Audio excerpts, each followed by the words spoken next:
3, 2, 1. Starting transmission. What up?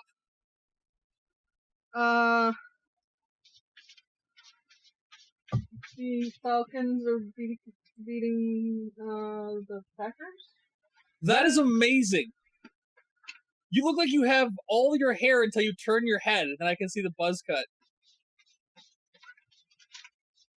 I still have hair. No, what I'm saying is, like, looking the way you are at me, it looks like you don't have a buzz cut. As soon as you turned your head, I could see the buzz sides of your head. The term is undercut.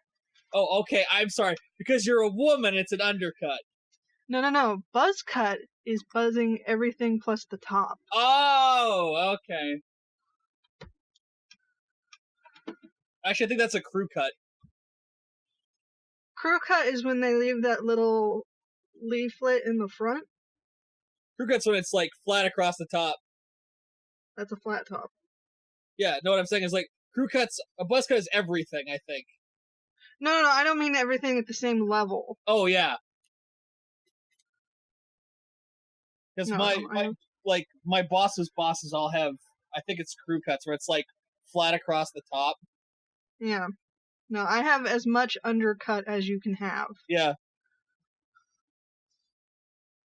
That's what I meant by the sides of your head being buzzed. Mm-hmm. And the back. In the back? Wow. Yeah. Everything below the ponytail. That's funny. It's so much easier to take care of it that way. Sure. I have just enough hair though that when I wear it all down, it looks totally normal. I was gonna say it's like the best, like, of both worlds, that you have enough hair that you can basically, like, if you're going somewhere where people might be judgmental, you don't have to worry about it. Mm-hmm.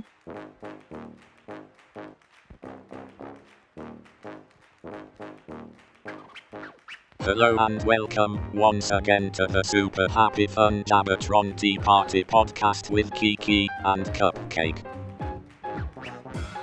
Enjoy and be well, my fellow internet beings. I'm brewing tea. Oh It's not man, ready tea. It's finally getting cool enough here that I actually feel like I can go back to hot beverages. I know it's hotter there, but, like, we're at that fun point of the year where, like, it's cool enough that the air doesn't come on, but it's warm enough that it's uncomfortable. How cool is that? Like 70. Okay, well, we're still in the 80s. Mm-hmm. We still got to turn the air on. Like, tonight is different. Tonight it's, like, gonna be 52, so it's gonna be cold tonight or cool, but, like, there's been a lot of nights lately where it's been, like, 80 during the day and, like, 65 at night, and that's, like, warm enough that, like, the air, or, you know, it's cool enough the air doesn't come on, but it's warm enough that, like, because the air's not coming on, it's, like, stale in the house, because it's not really cool enough to open the windows, it's so humid. I think you have the same problem with humidity, you just stay warmer longer, but, like, it's really gross when it's, like, not hot, but really humid, so it feels like you're sitting inside of, like... Yes, I do hate wet heat. Yeah, like, it's not hot, it's just muggy. Yeah. Like, it's warm. It sticks to you, Yeah. and it's just... It's like, I can either leave the windows closed and be kind of hot, and have I have a dehumidifier, so, like, it's dry, but it's warm. That also doesn't help, because that's giving off heat, but, like, I only have another probably month and it's going to be freaking cold again, so I'm not complaining too much, because, like, pretty soon it's going to be, like, cold, or, you know, cold enough that we're going to need blankets again. Cold. I often think you guys would have been better served to live in a state like this where it doesn't stay like 100 degrees for 4 months out of the year. It is not my parents' fault that they were born here. Fault. Yeah. Well, no, wait. My parents' fault were born here. It is their fault. Yeah. Especially my father's parents. It also depends on if you believe in global warming or not, or climate change, or however the hell you want to classify that.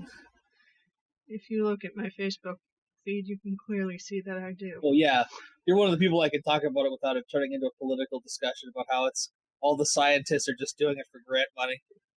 I am also very much not a flat earther.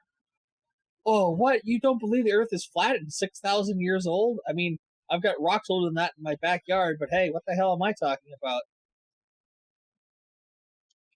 We have a flat earther at work, and I was trying to explain to him that like there are rocks in town that are older than that. It's like you have no way of proving that. I'm like, no, it's called radioisotope aging. What? You take the age of radioisotopes and you can tell how old stuff is. Well, that doesn't tell you how old the rock is. The rock contains radioisotopes. Some of those isotopes have half-lives longer than that. Well, how do you prove that? With math. We watch how fast it decays and go, okay, so given that it's decaying this much this fast, I can know that it'll hit its half-life at this point. Well, that's all conjecture. You can't actually prove it. No, we can literally observe the decay of elements. It's not impossible. We have the technology. Well, that's all black magic. I don't have a response to it's all black magic. That's a very flippant, I no longer want to be in this conversation sort of response. So I'm going to say something that's even wild for me to say to get this conversation over. Yeah. You're out of focus. Oh, am I? Yeah. I don't know why it's out of focus. Let's see. None of that matters in an audio podcast. Let's see if that fixes it. That bring it back to the focus. Yes, you are in focus. I think it's just... I can see all your beardly manliness now. Ah! You can see all the junk on my couch. Like the laundry basket? Yeah, that's actually clean laundry. I just haven't put it away yet. Well, you can see the tower clothes behind me. Yeah. I'm not going to make any excuses. That was... cats. That's been upstairs for like a couple days, and finally my mom, when I got home tonight, was like, why don't you take your clothing down into your office? I'm like, that makes sense. Now that my tea is done brewing, I can pour it into the cup. Woo! I need to go back down to that tea shop again soon. Especially now that the new bridge is open in town, it's not like a cluster mess down there. Oh man, there's so many new stores on Main Street. Main Street is alive again. And I am so bored and lazy to go see any of them. Like, I haven't even gone and looked inside the new State Theater because they renovated it. Yeah. Because they got bought out by one of them fancy corporations. Which has money to waste on stuff like that. In their defense, they made it bigger, but they kept true to the aesthetic of the original building. Well, that's so good on them. I want to say that's like where I went to school. There's one of the last remaining like I don't know if it was Depression or pre-Depression era movie houses. Like one screen that plays one thing like twice a night. And I working one of my former jobs, I actually came in contact with the owner, and I was talking to him about it. I was like, that's really interesting. I'm really glad you guys are able to keep that open and like keep running. He's like, I don't know how to tell you this. Like, I blew my mind. He's like, I don't know how to tell you this. I'm like, what? He's like, I don't even know. It's like, I don't even know the name of the chain, but it's one of the big chains in our region of movie theaters. He's the founder of it. So that theater is like his great grandfather's, but like he's the current CEO and president of a major like movie theater chain. And it's basically kept open by the corporation's coffers. Like, they don't actually have to worry about turning a profit because basically it's written off as a tax expense by his company. Like, that is messed up. Yeah. Like, if they don't turn a profit, they write off the cost of operating it year round as a tax expense to the company. If you turn a profit, they just add it to their tax returns. It's like, so you don't lose either way. Because if you don't turn a profit, you just cut it out of your taxes. Yep. That's brutal. And so, like, they can afford to, like, have, like, the theater has all modern equipment, despite being like a little tiny one room theater. It has the 4K projectors and the Dolby Atmos speaker systems and stuff. I was just like, this is just nuts. Like, this is like some dystopian fantasy. Like, oh yeah, this is like the original theater we started with. But now that we're a 2,000 movie theater complex company, like we just write off the cost of running it. Damn it. Trying to burp. Yeah. Hate that. I would, but everything's flat right now. Didn't get me all gassed up. So what do we want to talk about? I don't know. I never do, but that's mostly because I don't do anything interesting anymore. I just work and sleep. I am all that is adult. Well, at one point we're going to talk about Little Busters. Oh, because of course we are. I'm still sorry that I ruined the plot point about the little Russian girl, but like, dude, I was not gonna finish the series. Like that's late. That's late in the season, but I was just like, I had to share that with you because I was just like in shock. The guy's like, that's totally normal. I'm like, that is terrible writing. Like it just comes out of nowhere. Although to be fair, every one of the girls where he solves their problem, because that's like really the premise after they set up like meeting all the characters, is like him solving each girl's issue like in 3 or 4 episodes, which every woman clearly needs. Oh yeah, I mean I really like at the end when the one girl looks at him and goes, "What do you think you are? You think you're her savior? You think it's your right to save her from herself?" And he's just like, "You know what? You're right. I'm sorry. I won't save her. You save her."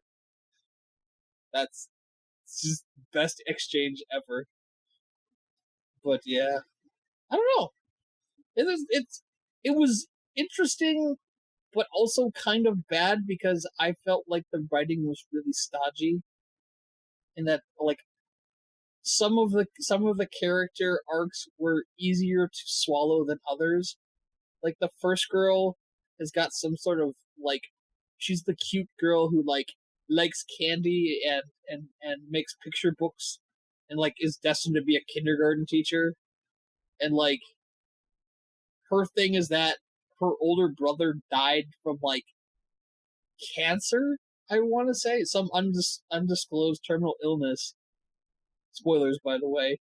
And like she goes like heroic BSOD, like blue screen of death every time somebody like makes her experience death, like somebody's dying or it comes up in conversation. And there's this whole thing about him working with her to change her outlook on it so that she doesn't like lock up and go into like some sort of weird psychoses every time death comes up. And that was what drove me crazy about the show is like how like all of the characters, like they're at no point while you're meeting them is there any foreshadowing that there's stuff going on in their lives. Like it's always just kind of thrown at you. Like, oh yeah, you didn't know that like the one girl was getting beat by her parents her entire life because she was not the favorite child. Like, what the hell?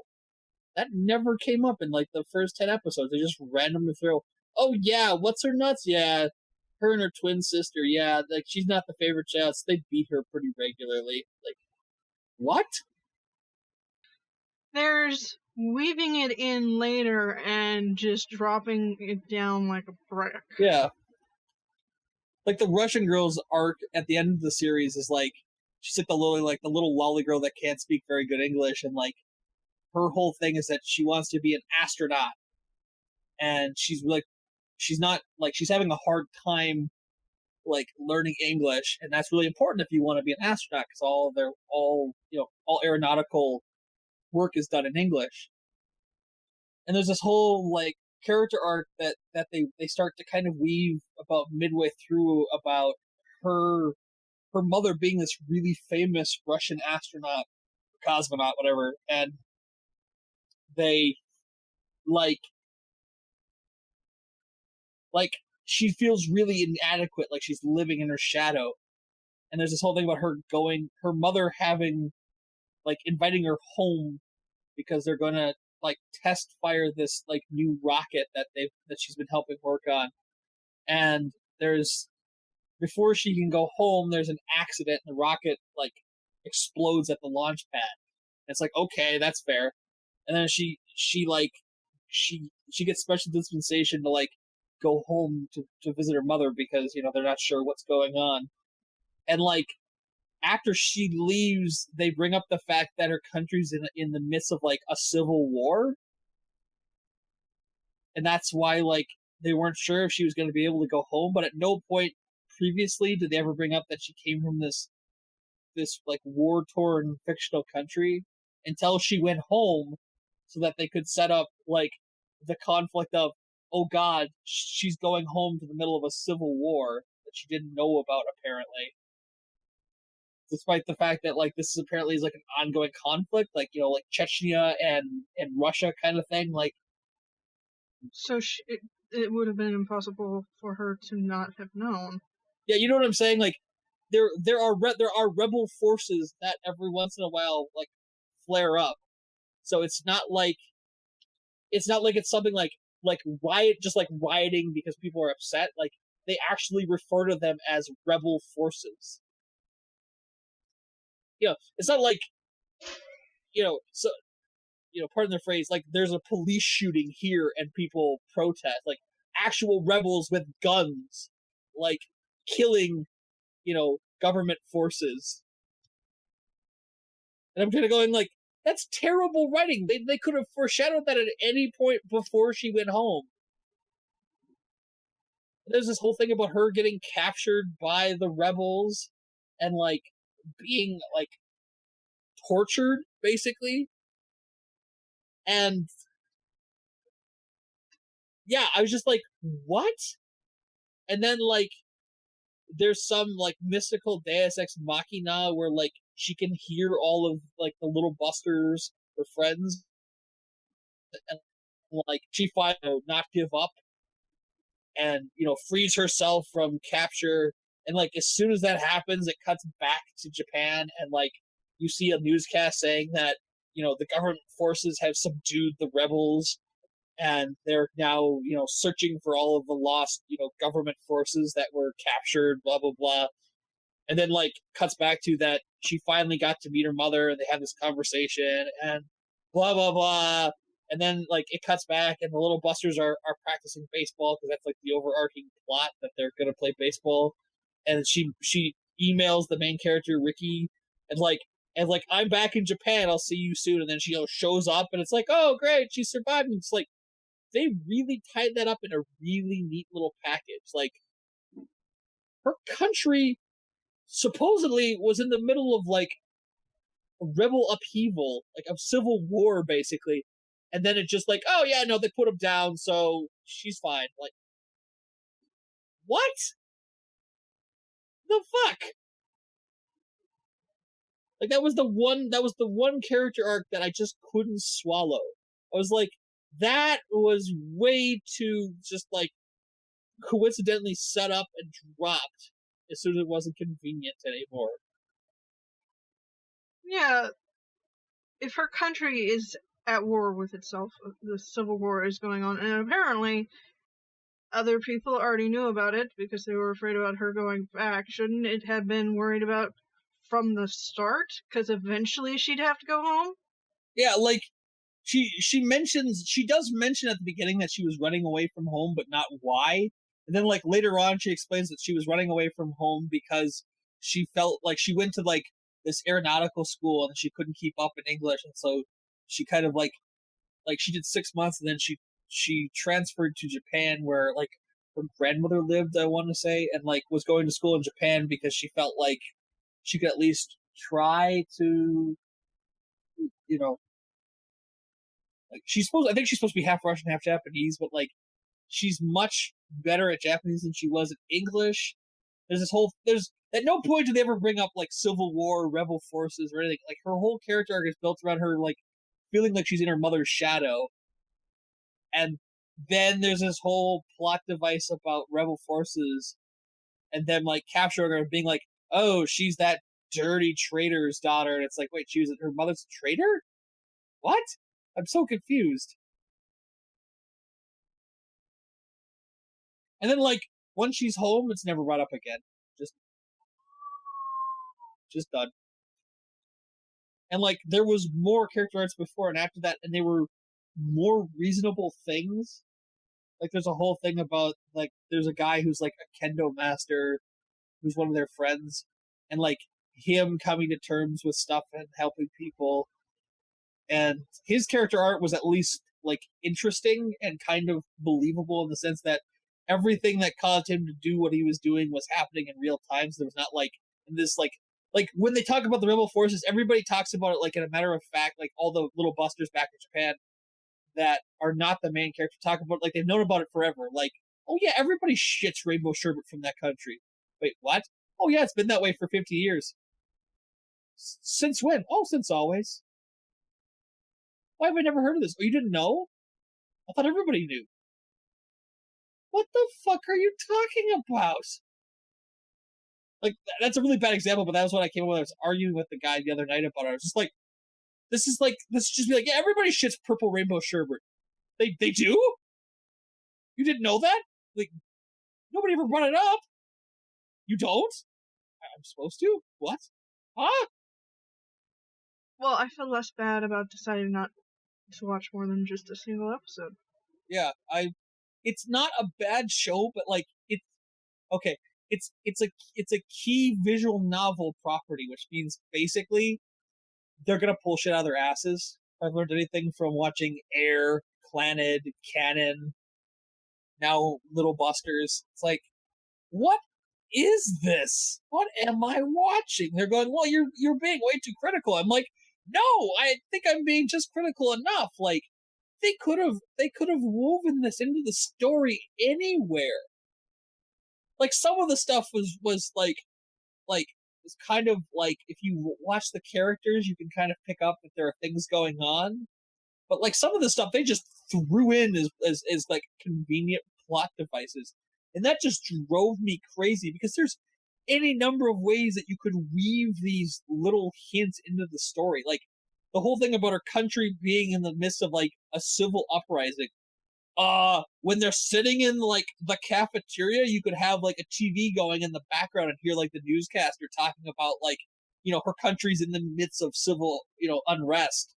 You don't have to make a big thing about it, but just like have it running in the background so that like you might pick up on the fact that, hey, that's the country the little cute lolly girl's from, and it's in the middle of a civil unrest, so that might be important to the story instead of like her whole arc is she feels like she's in her mother's shadow. Oh, and by the way, her country's in the midst of a civil war. And we're gonna make that a plot point later. And the thing that really like weirded me out, and like they got really mad at me for bringing this up, but I got it. The rebel forces that capture her before they like chain her to the wall in this like dank jail cell, they strip her naked. And I never understood why they did that. Like, it's never, like, really explained. At least I don't think I ever saw them explaining why they took all her clothing. Like, they didn't rape her or anything. They just took her clothing.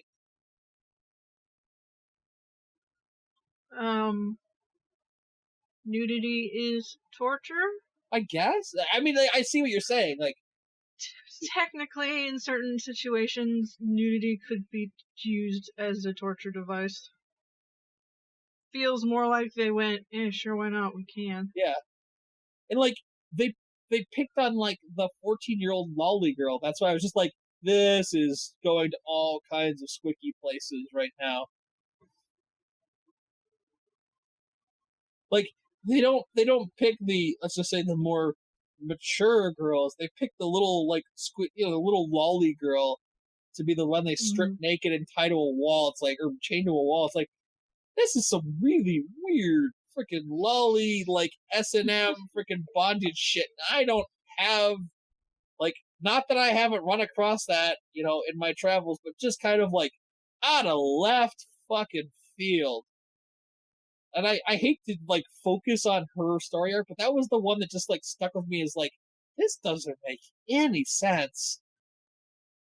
I mean, the one about the girl getting beat regularly because she wasn't the favorite daughter was kind of weird, but, like, that at least had a really interesting, like, conclusion about, like, you know, people basically being more than the sums of their parts, and, like, her getting over the fact that she was no longer, like, under their thumb. And it actually had kind of a happy ending because it wasn't her parents doing it. She was, like, in the care of her uncles for some reason, and they were beating her regularly because she wasn't the favored, you know, child of her generation. It's like, what the hell am I watching? You know, they start out with, like, the cute redheads, like, her deal is that she's shy. She's shy because her only friend was her older brother. But, like, they solve that by her, like, interacting with the other people and like, them dragging her out of, like, her shell. Not dragging her out of her shell, but, like, you know, dragging her along so that she can come out of her shell. They just, like, get progressively darker scenarios until they run into the little lolly girl. It's just like, the shit! You know, like, I thought I hit critical mass with the girl getting beaten and starved regularly because she wasn't the favored child in her family, and then, like, they got to the lolly girl where she's being tortured, and I'm like, this show is weird, and I still have a whole nother season to watch. And they actually... Are you gonna watch it? I will, yeah. The end of the first season, basically, like, they trailer in the second season, like, there's still more to be said. Please watch the second season. I'm like, you sons of bitches. Well, you already own it anyway, Yeah. don't you? Mm-hmm. The second season and the OVAs. Because I hate myself, obviously.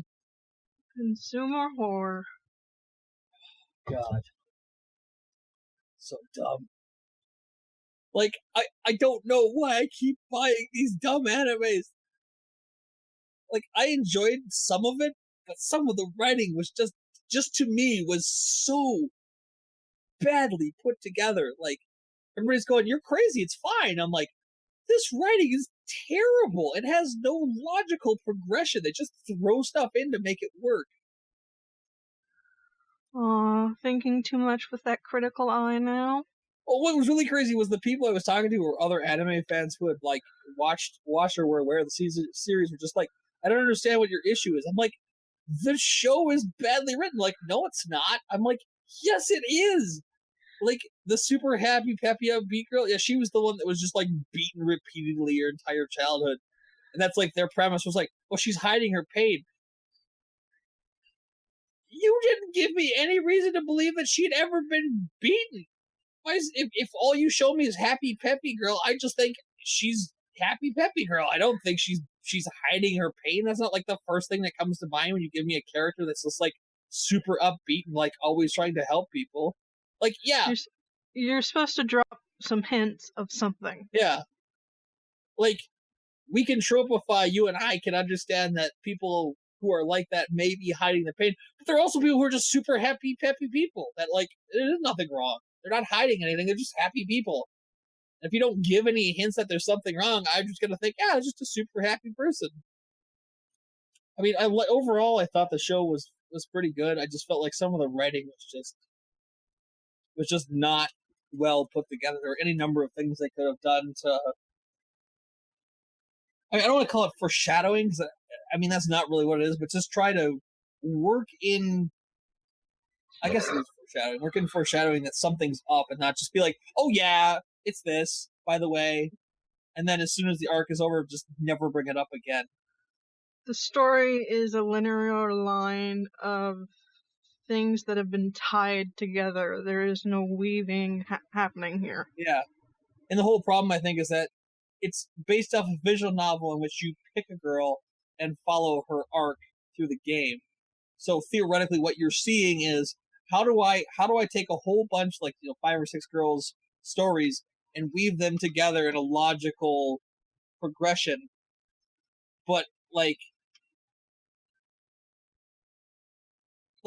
the one about the girl who got beat, like there's a thing that comes up later that her sister, like her and her sister reconcile, but like that only happens in the game and apparently one of, like, in her pathway, otherwise they never reconcile. So then there's this whole dichotomy about how the other pathways, the other storylines didn't work well because, like, there's a couple of them where, like, they can't be on good terms, but then they have to weave that in that after a certain point they had already solved that problem in the anime, so like the storylines had to be changed to make it so that did work or something. And I was just like, they like could have taken all of the main girls' storylines and made them work all together and made it make logical sense and somehow, involve us in a way that we can see that there are things going on with them. But when you meet these girls, like, there's at no point when you're meeting all the different, like, little busters are you ever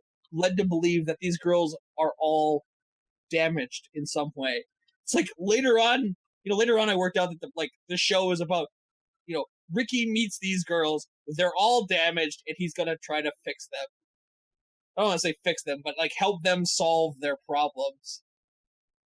And it's like, it's always, 3 episodes, it's always, tied up neatly, and then it's never brought up again. Like the two girls that are, who's the favored one, like that after they reconcile and they find their parents again, that just never brought up again. Like at no point do they talk about what's happened after the fact. It's done now. We're going on to the next girl. I just kind of like, you could have worked something in about how, like, they're still, like, they're still learning how to, they haven't seen their parents since they were 5, and so now they're trying to get on better terms, or trying to reconnect with their parents. But like, it's just like, no, we're done now. We're not gonna talk about it anymore. We're going on to the next person. It's like, you could have worked that in. It wouldn't have killed you to have like a 30-second blurb about how, after they're not going to be able to, practice baseball tonight because they're going to go have dinner with their parents or something. I know that's stupid, like I'm nitpicking over something dumb, but it was like, you're nitpicking over the show's ability to properly tell a story, and from what I'm hearing, it does it very poorly.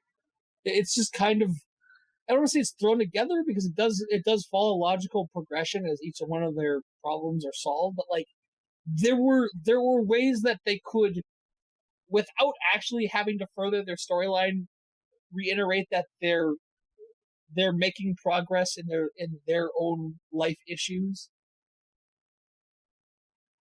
And that's where I felt like they really kind of hung themselves. Like the girl who's having trouble with death, you find out that her grandfather's very old and very sick.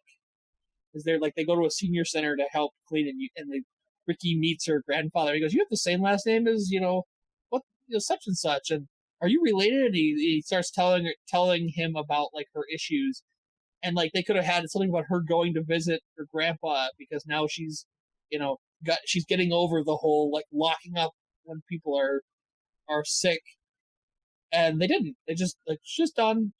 She goes back to normal the way she was before they brought it up, and it's never discussed again. It's just, to me, it was like little things they could have done to further that they were evolving people and not just stock characters that they use to elicit emotions and then drop them when they had fulfilled their storyline.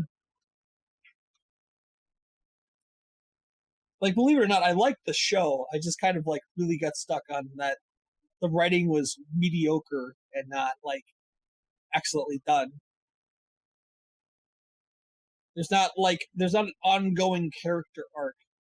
Like I always point out, like Girls in Panzer is a show about cute girls driving tanks, but the main character Miho has like an ongoing character arc through the entire series and into the movies.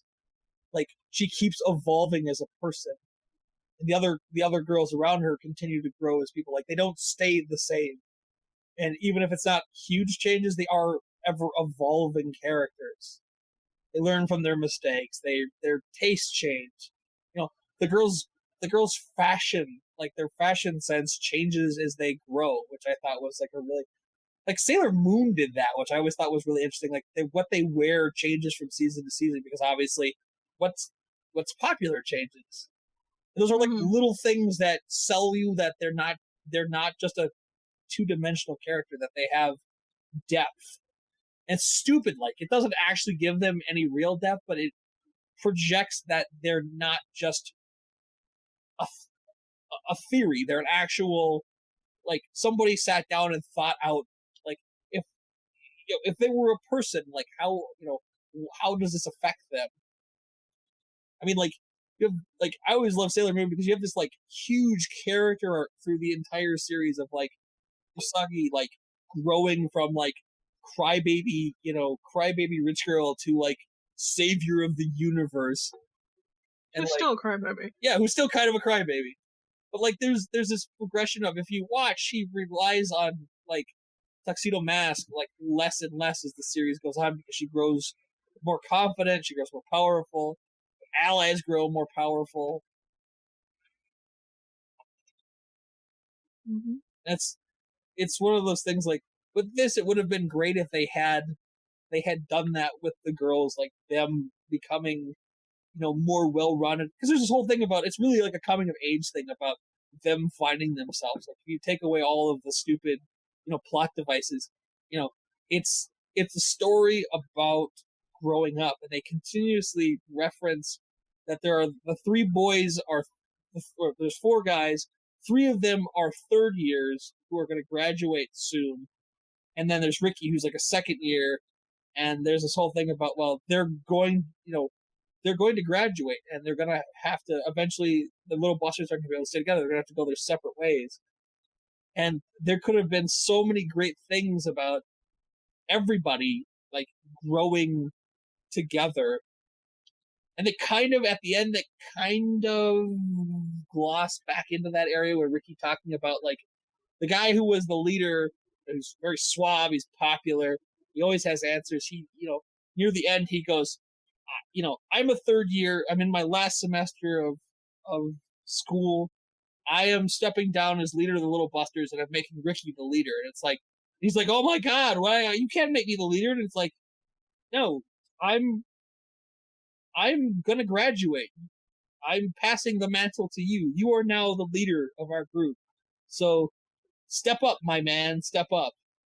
And they just kind of drop it. There's like, yeah, he's, he goes and talks to everybody and has his little, like, chit chat at the end with all the characters one by one, and then finds the power within himself to be the leader he was always meant to be. And then it cuts to the whole, like, they finally play a game of baseball, and he really shows his ability to be a leader. And then it does the whole, like, montage of, see you in the next season when we'll reveal more secrets about the universe. And just like, you shot yourself in the foot. Like, what the hell did I just watch?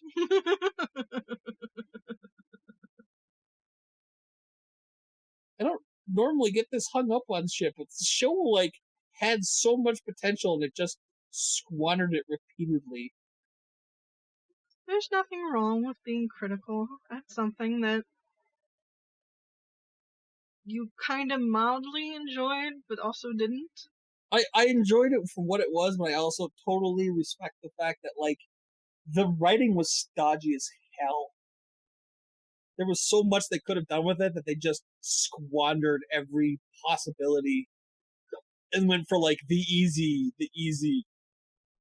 I don't call it solutions, but, like, the easy writing. They didn't do the stuff they could have done to really further the characters. They went with the easy, like, lines.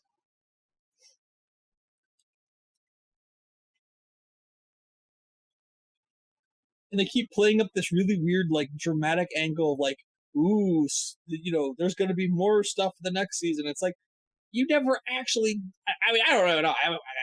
I know nothing about what the next season is even going to contain, but it's like, are you kidding me? This is what I'm going to be freaking involved with? What? It's just kind of like.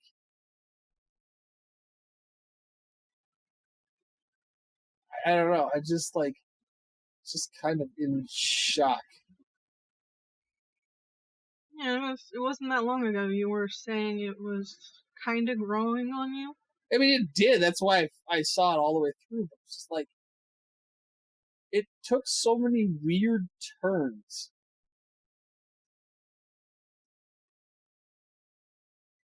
And I mean, what really, like I said, what really upset me was like that the writing was so like matter of fact, coincidental stuff. Like, oh yeah, this has always been going on.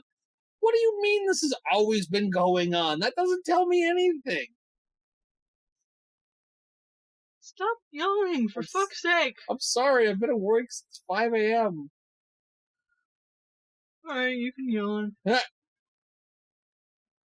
But yeah, I mean, I don't even, like, I've been considering what I'm going to watch next, because I don't think I'm going to jump right into season 2. I'm going to take a break and go watch something else, then come back and, you know, it's kind of like Planet. I've never actually watched the after story, because I'm just like, I don't think my body's ready for that kind of sass.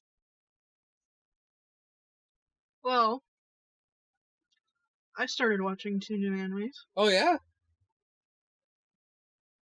Aho Girl? Yes! It's about this girl's, like, very stupid or whatever. She is the image in the reference book of stupid. She's body of a supermodel, mind like a sack of hammers. No, not a body of a supermodel, really. Oh. I thought for sure they were going to go... Kind of an average body. Hmm.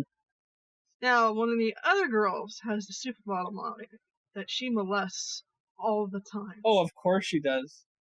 Yes. Which almost makes me want to stop watching it.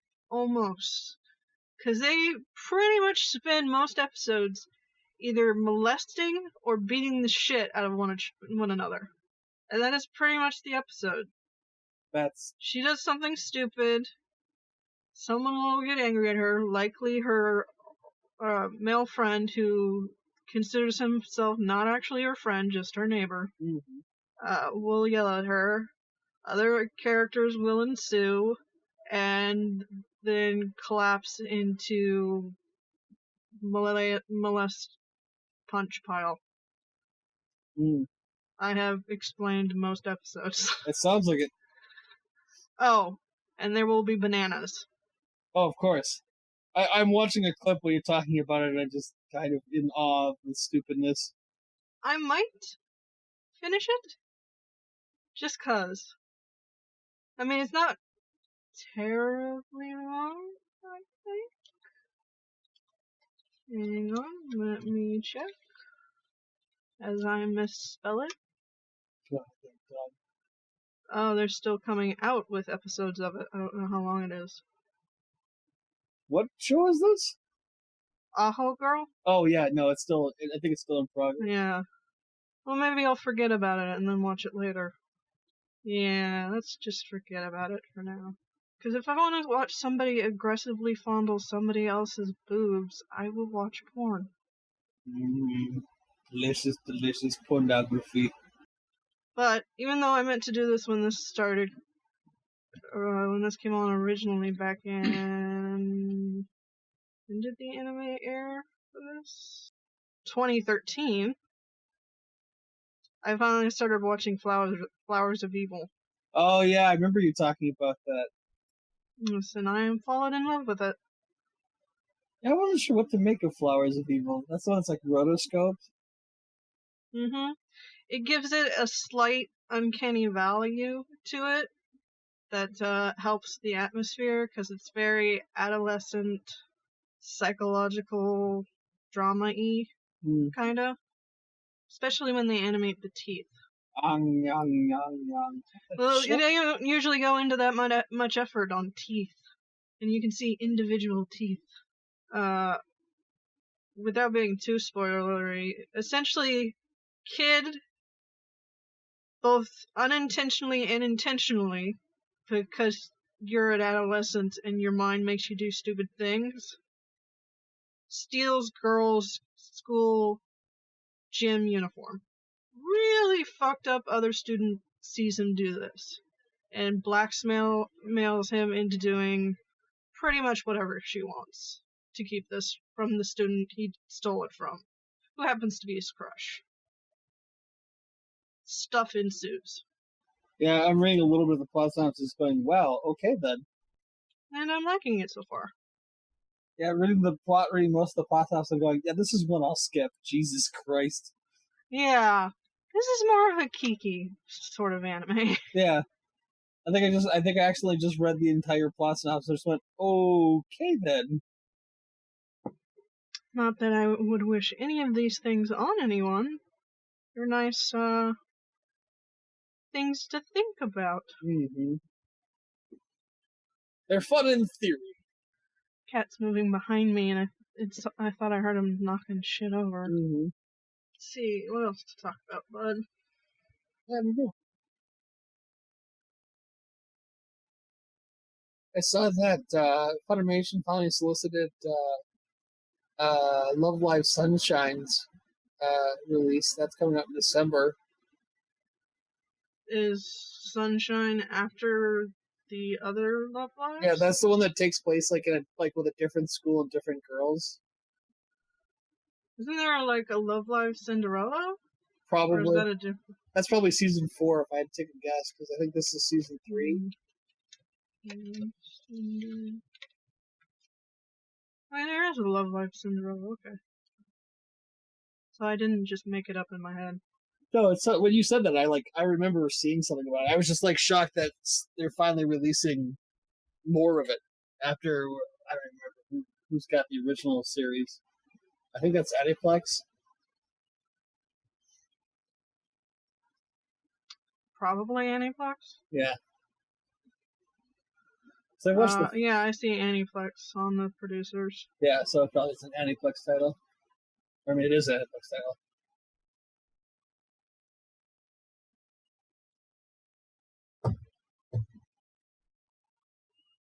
Oh, the anime queue is so long. Oh god, don't remind me. My general watching of things is so long. I just can't seem to catch up. I don't know. Let's see what's popular right now. Popular. Of course, Super is popular.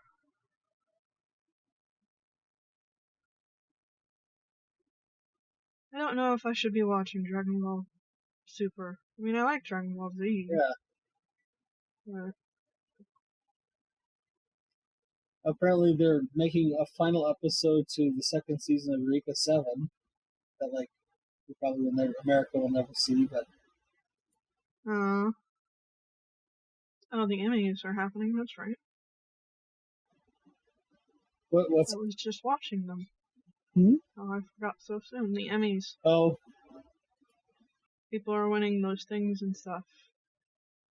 I was watching them earlier, and I already forgot. In another world with my smartphone? Okay, then. After dying as a result of God's mistake, the main character finds himself in a parallel world where he begins his second life. His only possessions are the body that God gave him back and a smartphone that works even in this new world. As he meets all kinds of new people and forges new friendships, he ends up learning the secret to this world. He inherits the legacy of an ancient civilization and works together with the kings of some very laid-back countries on his carefree travels through this new world. Okay, then. Sounds like a winner, I guess? Maybe? So apparently Bandai has recreated the Sailor Moon Silver Crystal as a face powder case? It's full of little balls, though. I don't understand. I guess that's the face powder?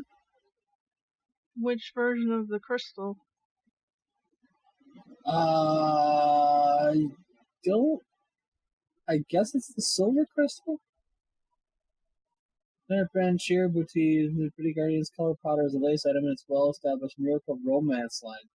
Silver crystal that appears in the story cinema inspired the Color Powder's design. The 5-color face powder is inspired by the 5 main Silver Guardians.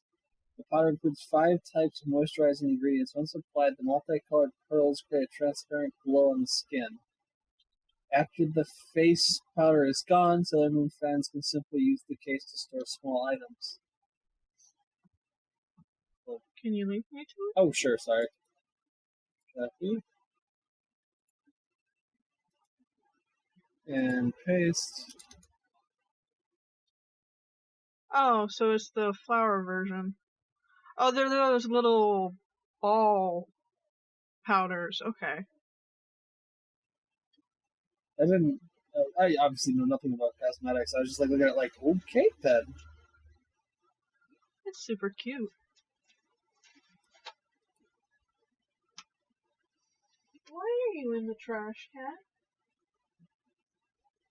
I ask myself that every day. Well, he's no longer in the trash. He's so weird. Oh, he was getting straw. Hmm.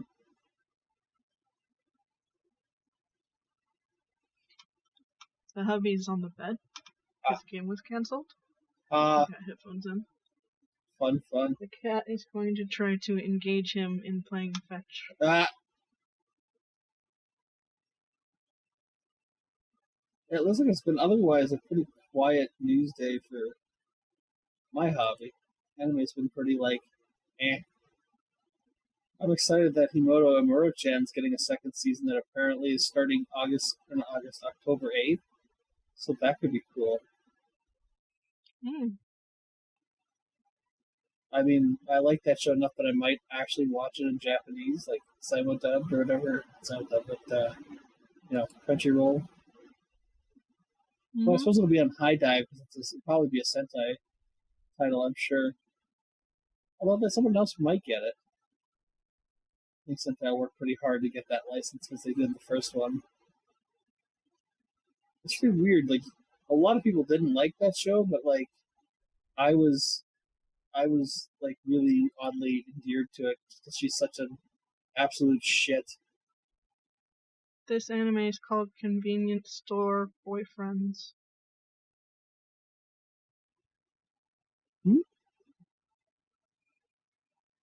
Convenience Store Boyfriends?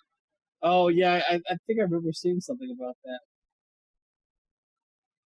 Apparently one of the ladies that voices Akumi Nakagami from Frozen Panzer just gave birth to her second son. Good for her. Mm-hmm. Oh, yeah, I think I know. That's who I think that is? Oh, no, that's the actor. That's the actress. I misread that, I guess. Who's she voice? Yukari. Oh, yeah, I think I know who that is. Is that the redhead?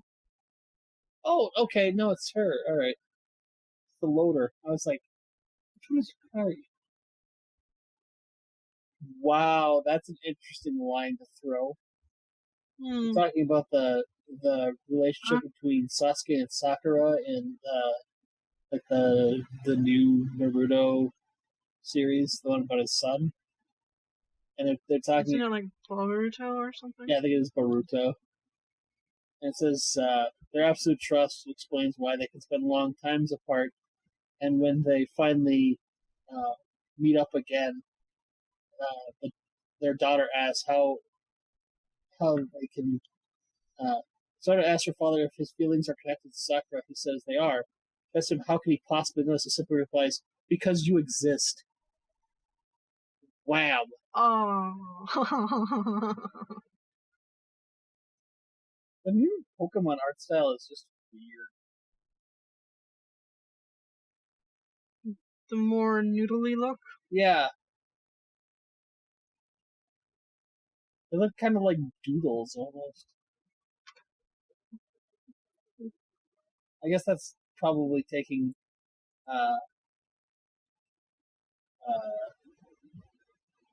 points from shows like Adventure Time. Mm-hmm. We're just kind of. Alright.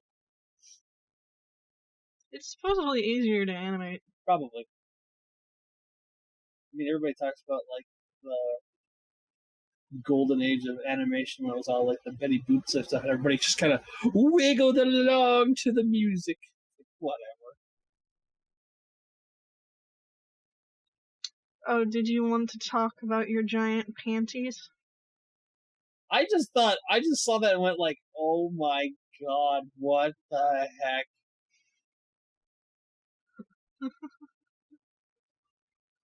Is that just like a leotard with a bow on it? Like, I don't.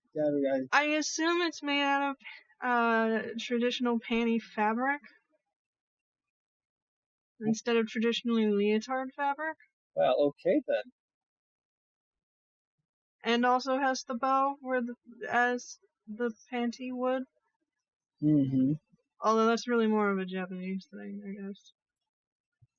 Our bows don't tend to have panties on the front. Mm-hmm. Or bras do. Yeah. But I cut mine off because they're stupid.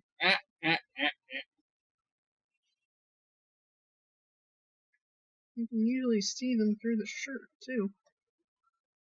Did you see? I doubt you did. You don't pay much attention to the news, do you? Not normally. Did you see Sean Hannity's racist panel? Oh, great. No, what? It's him and 3 white ladies. Ah. The panel is about racism. And when I say 3 white ladies, I mean Like wasps. pretty identical white ladies. This is- Blonde. Yeah.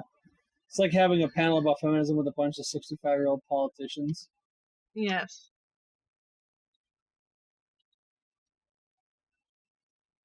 Like how I didn't even define the characteristics, just said 65-year-old politicians, and we both went to the same place.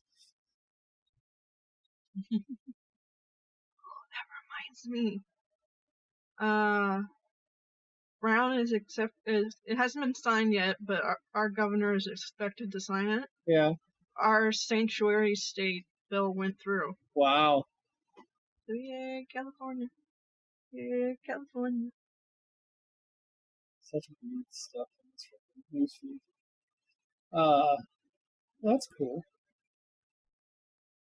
The last time we talked, had I watched Food Wars yet? Because I've watched that. No, it hadn't come yet. Sounds right. So that was really. Yeah, I can't remember if I just talked to you about it like in passing or if we actually talked about it, but like everybody orgasms when they eat food, like clothing getting blown off and stuff. Yeah, that was really an interesting show. Like I'm kind of excited for season 2, but just the people like, oh my god, this is the greatest thing I've eaten. I give it a 5 out of 10. What? I've had better. What?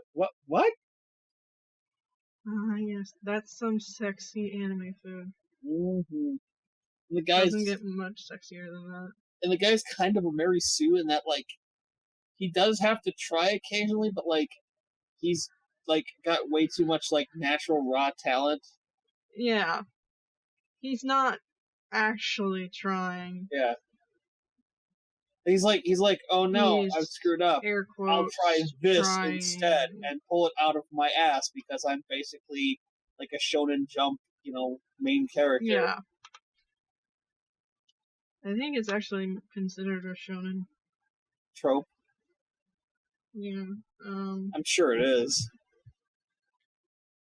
Yeah, it's considered a shonen. Somehow I'm not shocked. Lots of Mary Sues and shonens. It's not hard to look for Mary Sues in a lot of male-driven media. Tokyo has an updated. And I scan all my news feeds for information. What's his nuts from Homestuck is still scheming. It's fun. About what? More stuff in that universe. He says he's partnering with Viz to re-release all of the, or basically to get all of the Homestuck comic out on print, and then when that's done, he's going to do his mysterious epilogue project for that world. It's like, yeah, see you in 10 years, whatever. Oh, there's going to be a well, there's obviously going to be a new Blade Runner movie. Mm-hmm. But they're making a bunch of prequel stuff. I have not great hopes for that sequel. I'm just like, after Ghost in the Shell, I'm just like, yeah, everything is shit. Well, there's going to be a bunch of prequel stuff as well. Yeah. And one of them is an anime short. Directed by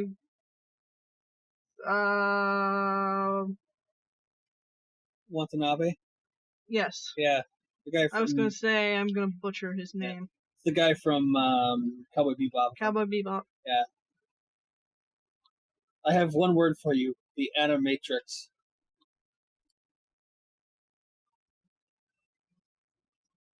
Well, how long has it been since I've seen that?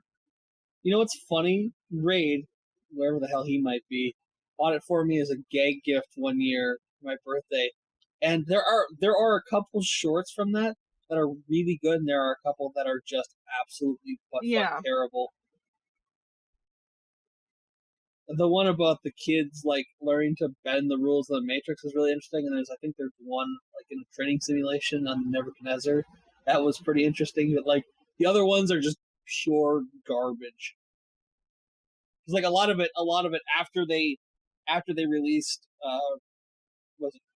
Reloaded and Revolutions, like they invalidated a lot of like the storyline that was in the Animatrix. It's just like, oh, okay, never mind. So much for that. Indeed. I'll give it a try. I just don't have high hopes for the actual new Blade Runner movie. I'm just like, they are just doing that because they want to make money. I don't know. I think I found out news sources tonight. Let's see. Well, now I have a website that won't load. Oh no. I said it earlier today when I was looking at that list. I clearly don't watch a lot of newer anime. And that's what a lot of the news is about. Yeah, no.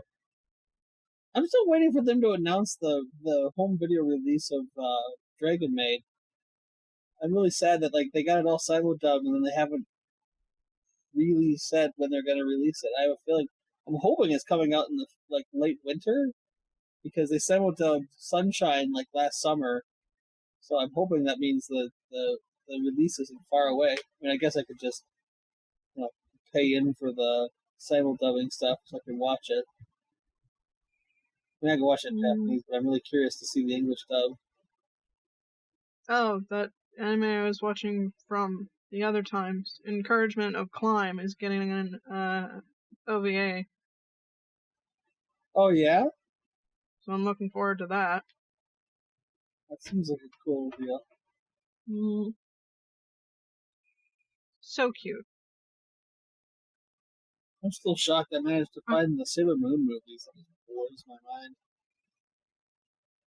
I kind of forgot they even had those. I was just looking at the bag, like, what's in there? And I looked up, like, oh yeah, I forgot I even had those. I need to order some cases for them. The cases were beat up.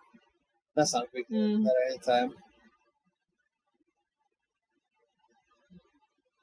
Not often I have to order new DVD cases. These ones are, oh god, they're junk.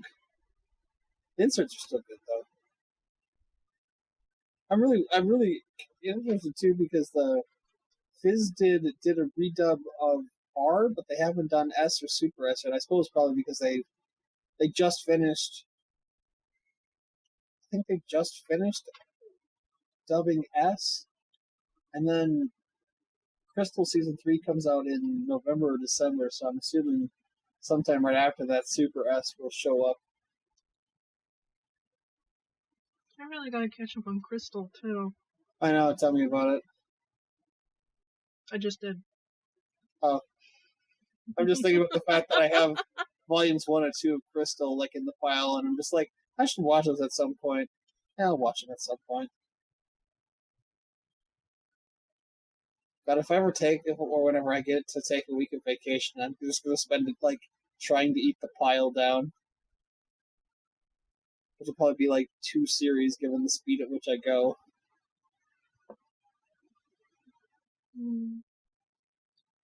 Well, there's my giant queue on Crunchyroll, and then there's the few things that isn't on here that's on Hulu or Netflix. Mm-hmm. That's hilarious. Steve Irwin's son is a budding wildlife photographer. Is there a mosquito in here or something? I think something bit my face.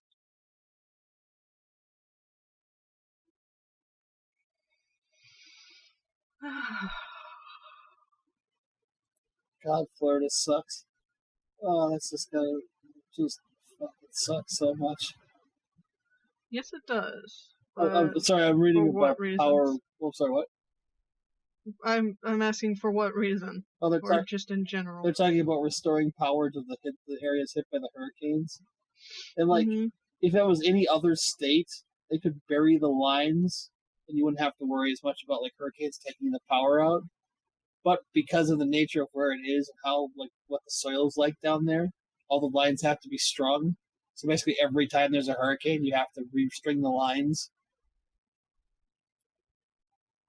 Because, you know, hurricane just rips the poles right out of the ground. Rolling Stone, as in the magazine itself, Yeah. is up for sale. Oh, wow. Okay.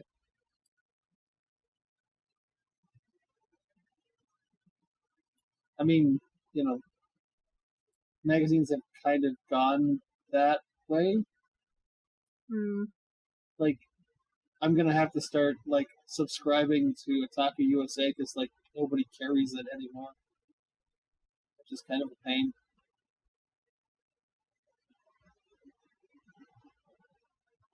Like, it's cheaper, but I'm lazy. It's the cheaper option, but I'm lazy. That requires me to, like, get out my credit card, fill in my information. I'm just like, I'll just go to, like, Walmart and pick it up off the rack. I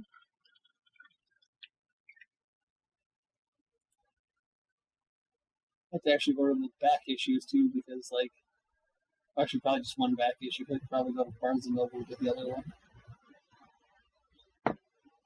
Maybe they'll send me that when I finally, you know, subscribe.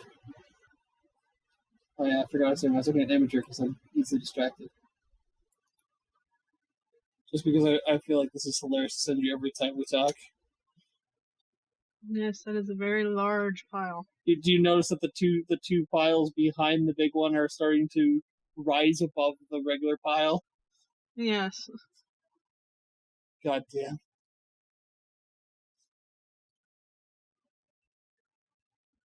I'm gonna have to start watching the stuff in box sets just so I can shrink it. I'll watch this one, it's got a big box set. That way I'll take out, like, a huge chunk in one shot. You wanna call it there? I guess. I can't think of anything else to talk about. Okay, that's fine.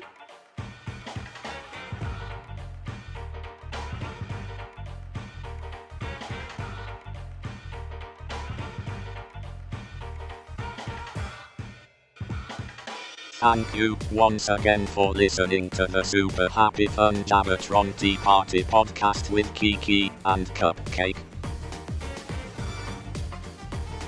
Kiki was drinking a lovely Earl Grey while recording this episode with just a hint of sugar.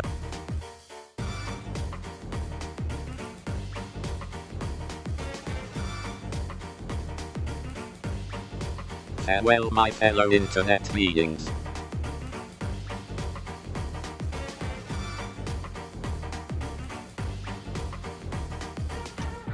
Good night, Bones. Good night, Kiki.